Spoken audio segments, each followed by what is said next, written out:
I'm Joelle, the baby planner for NestHelp.com, and today I'm here at Lazar's Juvenile Furniture in Chicago. And this is how to use bumper pads in cribs. Bumper pads originated because slats in cribs were far too wide, so they were a bumper for this reason. Now they're purely optional. You don't need to use them. Crib slats now, under law, can only be made maximum 2 3/8 inches or approximately 6 centimeters.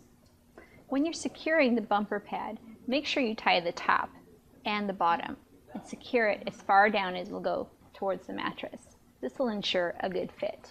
So let's talk more about the breathable bumper pads.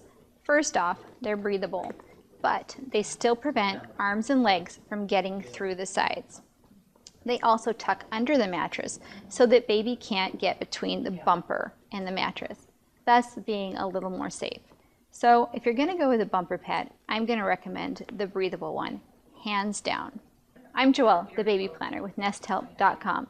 Thanks for watching How to Attach Bumpers in Cribs.